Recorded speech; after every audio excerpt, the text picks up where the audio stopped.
26 दिनों की भूख हड़ताल, लाखों छात्रों का प्रदर्शन, जंतर मंतर पर आंदोलन, पुलिस और प्रदर्शनकारियों के बीच टकराव, आधी रात को सरकार की ओर से बातचीत, सोनम वांगचुक को बलपूर्वक उठाकर अनशन खत्म कराना और आज दोपहर में शिक्षा मंत्री धर्मेंद्र प्रधान का इस्तीफा देना।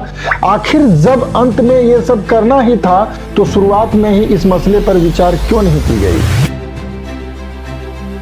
नमस्कार दोस्तों, मैं विनोद मेहरा गोलू और आज मैं किसी के पक्ष या विपक्ष में बात नहीं कर रहा हूं। मैं सिर्फ उन सवालों की बात कर रहा हूं जो आज लाखों छात्रों और देश के कई लोगों के मन में है।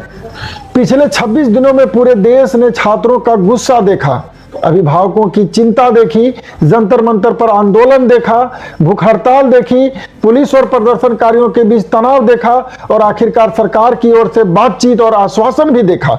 लेकिन इस पूरे घटनाक्रम के बीच आज शिक्षा मंत्री धर्मेंद्र प्रधान के इस्तीफे ने इस बहस को और भी बड़ा बना दिया है।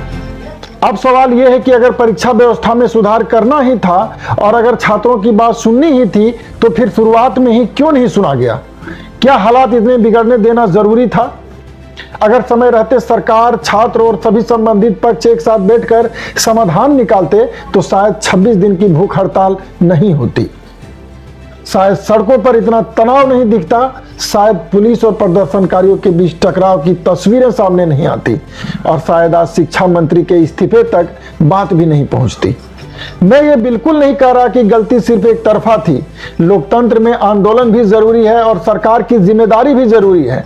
सवाल सिर्फ एक आंदोलन और इस्तीफे का नहीं है बल्कि करोड़ों युवाओं के भविष्य का है, क्योंकि जब शिक्षा व्यवस्था पर सवाल उठते हैं तो उसका असर सिर्फ आज तक नहीं बल्कि आने वाली पूरी पीढ़ियों पर पड़ती है। अब मैं आपसे पूछना चाहता हूं, क्या आपको लगता है कि अगर सरकार शुरुआत से ही छात्रों के साथ खुलकर बातचीत करती तो क्या आज शिक्षा मंत्री को इस्तीफा देना पड़ता?